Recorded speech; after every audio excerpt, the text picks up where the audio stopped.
Well, welcome everyone to this month's September WSA Learning Session. My name is Rachel Kropitchka, and I will be kind of hosting you today. But we want to welcome all of our previous attendees and anybody new joining us today. Just a few housekeeping tips before we get started. All participants are placed on mute for this presentation. If you have any questions for Shelly, please include them in the chat and we will address them at the end of the presentation. We are recording this session and we'll send out all the recording to all of the attendees within 48 hours of this recording. And with that, I want to say how excited I am to introduce our speaker today. Shelly Doty has 25 years of experience in employee research and consulting. Shelly has been instrumental in helping organizations around the world enhance their workplace culture, boosting employee engagement, and improving overall satisfaction. Shelly's expertise lies in understanding what truly motivates and drives the workforce, and she has a proven track record of building strong relationships with her clients. She leverages employee feedback to deliver actionable insights and significantly enhance the employee experience. Please join me in welcoming Shelly Doty as she shares her valuable expertise with us today. Great. Thank you so much, Rachel. And hello, everyone. Thank you so much for joining today's session. This session is going to focus on one of the most important parts of the employee survey process. We know the importance of collecting feedback, but really ensuring that it leads to meaningful action and change. We will explore the best approaches to cascading results across the organization and taking action on the important employee feedback we receive. Employee surveys are powerful. We all know that, but they're only as powerful and effective as what happens post-survey administration. When employees see leaders review results, communicate openly and transparently, and commit to action, it builds trust and reinforces that every voice in the organization matters. In our time together today, we'll walk through the best practices framework of understand, share, act, and commit. And we'll cover best practices around how do we cascade results throughout the organization? How do we ensure alignment of action plans at all levels, from top all the way through the organization? How do we communicate results clearly to build trust and setting expectations for leaders in this process? At WSA, we have a simple four-step approach to post-implementation plans. Again, we know how important this is. When I think about all of the surveys, we implement hundreds on an annual basis. The most commonly asked questions we get is, where do we go from here? And so it really begins with understanding the data, understanding as a leader, what are our results and what are the best opportunities to understand those strengths and opportunities to continue to improve the employee experience. How do we share results with our teams across the organization through feedback meetings to share and discuss those results as a collective team? How do we act on those results, right? So we know the importance of all of this data collection, but acting on the right things, building an action plan with our teams, executing those actions, and on a regular, ongoing basis, communicating progress against those actions. And finally, what is your commitment? What is our commitment to ongoing and future listening? As we know, the world is always changing and evolving. Companies every day are evolving and changing. And so that one point in time does not define for all time. So where to begin? Really recommend this kind of top-down approach to cascading, sharing, and acting on results. And it really does start with the executive dialogue. If I think about an executive dialogue, a good executive dialogue, it really is telling the story behind the numbers. I mean, we collect feedback on 33 plus questions in an employee engagement survey, and that's a lot to digest. The focus is sitting down with senior leaders, telling the story behind the numbers, really equipping that executive team with clarity and purpose, and then agreeing as a collective executive team, what are those one or two enterprise-wide priorities based on the key drivers of engagement that will be acted on and messaged on a consistent basis. And then we know in a timely way, we need to then roll out results to that next level leader. So oftentimes the additional senior and mid-level managers in the organization. And really with that team, our objectives are to continue to cascade the story as an enterprise, but then go into their own story by identifying specific actions and creating accountabilities, understanding their team results and how those actions and goals align to the broader company vision and strategy, and then translating the strategic vision of the organization at that local level. It could be a department, a division, based on how the organization is structured. And then finally, the importance of frontline leader in this process. We need to ensure that every frontline leader in the organization is enabled to support sharing, to support acting on these results. And so through this process, the ability to teach and coach our frontline leaders how to acknowledge and openly share results, how to hold team discussions in a feedback meeting session to really listen, how to prioritize those 1 to 2 key areas, developing action plans, and communicating progress together. So let's take a little bit of a deeper dive on kind of that executive dialogue. And again, that's really telling the story behind the numbers. It really is from a storyline perspective. It starts with how did we do? And really providing a shared understanding of that employee experience. Our goal in an executive dialogue is to look at the overall levels of engagement, trust in leaders, trust in managers. Do employees have what they need to perform their job right and well? And look at those consistent shared experiences and where those consistent shared experiences may differ in the organization. It's also important to understand what did we learn? And so it's not just about my score, but how does my score compare to history over the past year or two? And how does my score compare to relevant benchmarks such as industry, country, or most engaged units? And then finally, the most important outcome of this is what do we do? So we have all of this data, we've digested it. How do we ensure we're laser focused on those 1 or 2 priorities for improvement, which really sets the stage for executive level enterprise-wide action planning and prioritization? And then it's really important, again, we want to make sure that all of this is timely. And so we then want to make sure in a very timely way, we're cascading those results to the next level leaders. It could be directors and above, again, depending on how your organization is structured. But it really starts with a shared understanding. Again, so the executive team has had a chance to digest it, focus on those 1 or 2 enterprise-wide level actions, but really the executive team and senior leaders sitting down together and reviewing the company-wide results to ensure there's a shared understanding and that, again, here's what we're going to focus on organizationally, those 1 or 2 important areas. And then senior leaders need to be enabled to present results to their functions, divisions, or departments respectively, showing how their scores both align and differ from the company themes at a local level. And we can oftentimes do this by providing leaders with toolkits for consistency, as well as PowerPoints that actually tell their story and how their story compares to enterprise-wide themes. And then really setting expectations for all managers to share team-level results and hold discussions with employees. And then very important, like communication kind of intertwines all of this, is really as an organization, what are our commitments at the enterprise level? How do we ensure our actions are linked to our broader vision, mission, values, and strategy? How do we show accountability? And so there should be a name listed to every enterprise action from an executive sponsor perspective. And how do we communicate clearly? Basically, it's simple. Here's what you told us. Here's where we'll focus, and here's why we're going to do this, and here's what it means for each of you. And frontline leaders.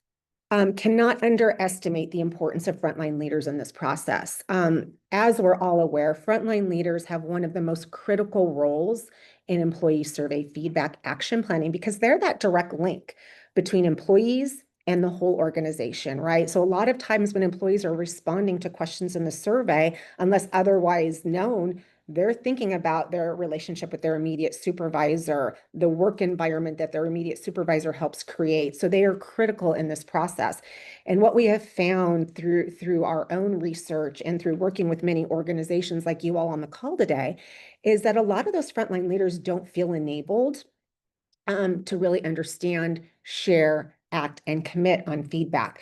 So I think it's really important that we help leaders first and foremost understand the data by really simplifying the results. What are the most important things that our frontline leaders need to know to be able to share and cascade those results with their teams? And that can be done effectively. My colleague Rachel did a session last month, if you attended it, on dashboard design. And so through simple dashboard design, we can really simplify the results for frontline leaders. We can do leader enablement sessions to train them on how to interpret results, including training sessions and guides, and really provide the context. Like we need to help frontline leaders connect their results to what's happening across their broader organization, as well as overall company-wide themes. And then again, how do we continue to support these leaders? We talked about enablement. There's some really valuable resources actually built into the Qualtrics dashboard, for example, called focus listening questions that leaders can use when conducting a feedback session to really help guide the dialogue. Every single question in this survey that is actionable has focus listening questions tied to it. So all I have to do is pull up those focus listening questions and use those to really encourage employees to talk. And then I think one thing that really helps leaders is to provide coaching on vulnerability and openness, right? Because we know people expect a level of authenticity from their leaders. And so that piece is really critical, that leaders listen with empathy, and don't come in with predetermined notions. And then again, finally, supporting leaders on acting on the results. And so there's some very valuable action planning templates built into the Qualtrics dashboard with sample action steps that really leverage that SMART goal methodology that can be used for frontline leaders. So we want to give them as much as we can to, again, guide them in the process of sharing the results, having open and honest two-way dialogue with their employees to understand more about what the data is telling them. And then again, pick one or two action items based on those key drivers of engagement that they can own. It has to be something that is within their span of control that they can really make a difference on. Overall keys to successful action plan. And I started touching upon a couple of these, but again, just a reminder when thinking about action planning across the organization, it really is that focus on the engagement drivers.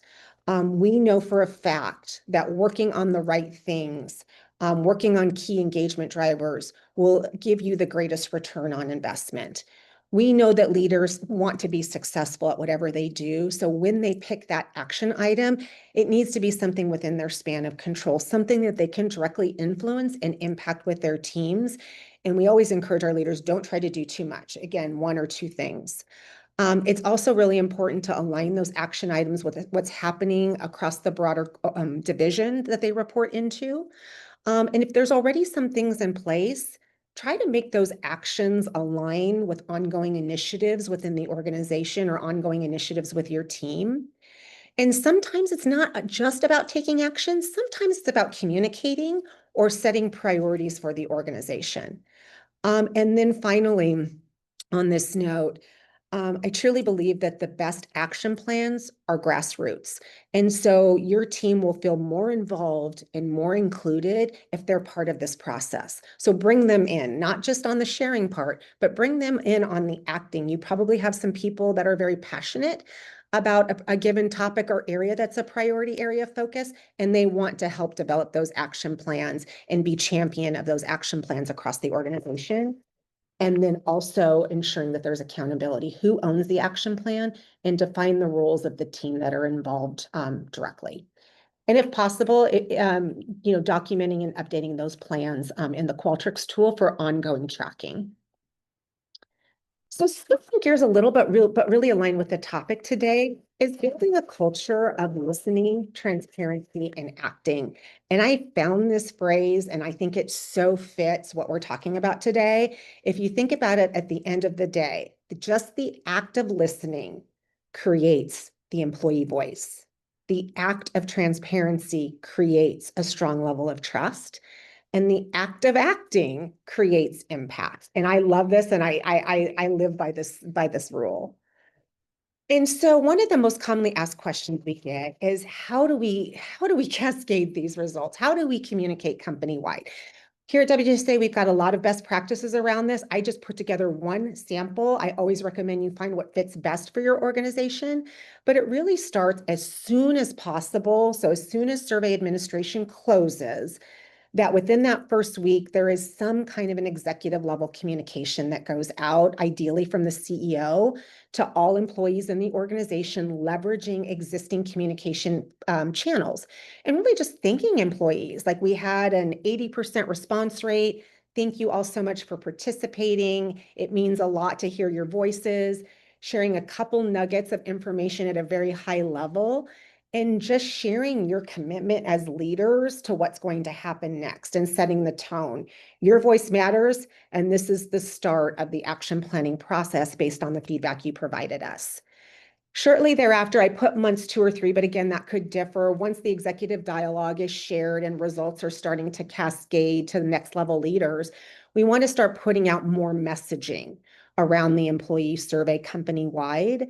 Again, leveraging those existing channels. And this one could be more information about the high-level results and findings, and our commitment as an organization of where we're going to start this action planning process. We're committing to these 1 to 2 things, and you'll be hearing more from us on a go-forward basis.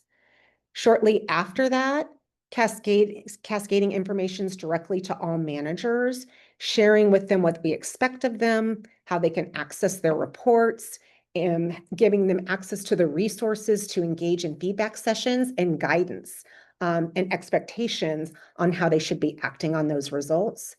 And then on a regular basis, sending on communication to all employees at the enterprise level and at the local level around the actions taken, and tying those actions back directly to the survey results. This ongoing communication loop is one of the most important parts of this process outside of the sharing and acting, because no matter what kind of action you take, no matter how small or how big, continuously tying it back helps employees understand that taking the time to do a survey and sharing their feedback means a lot to the organization and means a lot to them. Building accountability and transparency. We ask a lot of questions in the employee survey around this particular area. For example, is there open, honest, transparent, two-way communication in the organization? Is there trust? I trust the senior leaders of this organization. All of this whole survey process ties really closely to all of that. And so when you think about how to build accountability and transparency on the survey results, it really starts with being open. You know, we've talked so far about communication and the importance of that, around feedback meetings and the importance of that, but communicating both what are we doing well as an organization and where are those opportunities for improvement. Also defining ownership, right? That accountability piece. What do executives own? What do managers own? And what role do employees play in shaping solutions and holding leaders accountable to what they said they would do? Setting clear action plans, again, picking those 1 or 2 focus areas, communicating the wins, small ones, big ones throughout the year, establishing check-in and accountability loops, right? So being constantly able to close that loop. Here's what you told us, here's what we did, and here's what we still need to do. And sometimes there are bigger items that we just can't handle yet in the time frame allotted, or we need to prioritize those items. And that's okay too. I think it's just important to go back and communicate that this is an area we're going to focus on, but it's going to be a focus for later on in the year so that employees don't think that particular area got forgotten. And from an overall trust building perspective, again, we've got to be open to acknowledge both the goods and the bads. We've got to be able to commit to timelines for addressing identified issues or concerns. We have to oftentimes allocate resources and make that visible to employees and track progress through regular updates and communication. This is honestly one of my favorite slides anytime I do an executive dialogue. We ask a recommended question in all of the surveys we do, and it's, I believe that positive change will happen as a result of this survey. And this is just a sample, but we do this for a lot of our clients where we're really looking at tying back the results of this question back to their employee engagement scores. And so in this example, you can see at an overall company level, we scored 60% favorable in this sample company against the benchmark of 57. And so when you go to the far right, what we're indicating here is that for that 60% of the employees who said, yes, I believe that positive change will happen as a result of the survey, their employee engagement index score sits at 88% favorable, which is pretty high. For those that said, I'm not certain, they indicated neutral, which is in this case 24% of the population. Their engagement score drops to 64%. For those that said no, which is 16%, it drops further, all the way down to 33%. And so you can see there's a wide gap, in this case of 55%, between those that said, I believe that actions will be taken, and those that don't. So we know this impacts not just engagement, which is what we've identified here, it also impacts trust and transparency and communication scores as well. And so I would say that one of the most common opportunities across the organizations we work with, it's not that they're not taking action, it's again the communication around those actions taken that is sometimes a myth. And monitoring, evaluating progress, and committing. So some action plans are going to happen sooner and some are going to take longer to fulfill, and that's okay. After action plans are implemented, we want to continue to monitor and evaluate the progress of those action plans. Action planning should be agile. We may find that some things are working really, really well. And so for some other areas, we might need to kind of change the course a little bit. So we want to make sure we're always checking in with our employees on how this process is going and the impact it's having on them directly. And so at the end of the day, again, going back to that, what I talked about earlier on that accountability loop, you asked for feedback, you shared results openly and transparently, we took action together, and you updated me on progress. And they shouldn't just see that once, right? They should see that multiple times. We know this builds trust, and it will also enhance future participation rates as well. Demonstrating your commitment to taking action and making sure that at the end of the day, your changes are having that desired effect. And just continue. I've probably said it 15 times already, but just continue that communication with your employees, and asking them, are you experiencing improvement in this area based on our focus? What's working? What's not working? What else could we do differently? Again, to make sure that action plan is agile, and as agile as you are as an organization. Looking at data, I just want to kind of tie it all together through a real life story. This is an organization, they're a mid-market manufacturing organization that we've been partnering with for several years on their engagement survey. And so their scores had been pretty good over the years. But in 2024, so just last year, we experienced, or they experienced, significant declines in three major areas, as well as others as well. Engagement dropped considerably, communication dropped considerably, and as did leadership trust. And so the leadership team wasn't totally surprised, but really wanted to understand the whys behind it. And so in looking at the data further and understanding those key drivers of engagement, looking at the different experiences across many of their locations, as well as other demographics, we discovered several things that stood out. Number one, enormous change in the organization and how the changes were being rolled out. That's not unlike any other organization that we've talked to over the past couple of years. Everybody's experiencing this large amount of change. Employees didn't feel part of the change. They felt it was being done to them and that they weren't included and their feedback and input wasn't cared for. And frontline leaders, it was clear that they weren't equipped with the why behind the changes to be able to respond to employee questions and concerns. And so what did this organization do? They followed the understand, share, act, commit model. It started with town halls to make sure that there was good open communication around the results and the actions they were going to focus on.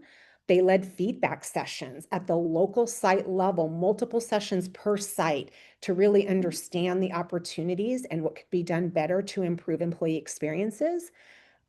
Put into place regular manager enablement sessions where managers could not only better understand what was happening in the organization to be able to share that with their employees, but also to provide input into ideas and changes for improvement that they were hearing directly from their employees. And then again, that ongoing communication of actions became built into their regular business and operational cadence as well. So at the end of the day, what did we see? We saw a 7-point improvement in engagement in the span of 1 year. We saw a 5-point improvement in overall leadership trust and a 9-point improvement in communication scores, as well as many other areas going up as well. So I just wanted to share this. I think this is a really meaningful case study of an organization who did it really right and really well, to kind of tie our discussion topic together today. And so to wrap up, thank you all for your time so much in attending this session. It means a lot that you joined us, and I hope you got a valuable nugget or two out of it. Next month, we're doing part 3, which is enabling leaders at every level to turn insights into meaningful actions. This will focus really heavy at the frontline leader level. I touched upon it today, but obviously there's so much more to it. This will be on October 15th from 1 to 1:30 p.m. Central Time, presented by my friend and colleague, Sheena Lyons. Thank you all. Thank you so much, Shelly. We did have one question that popped in. Was wondering if you could answer, how do you hold leaders accountable for following through on action plans? Great question. I mean, I think it works a little differently in every organization, but that accountability first and foremost starts with who owns it, right? So literally saying this action plan is owned by, Jane Doe, and then Jane Doe's job is to communicate that regularly. And if setting that kind of open and honest, transparent environment where if people aren't hearing back from Jane Doe on those accountabilities and action plans, they raise their hand and say, Jane, we haven't heard about this in a while. Can you give us an update on what's happening? So there is, accountability that's built from the senior leader top, on down. But I really think the best accountability is at the local level where XYZ manager has tied their name to it and their employees are really driving that level of accountability because they know that'll make a difference for their team. So you have to do what's right for your culture. But it works best when that transparency exists and people can hold each other accountable. So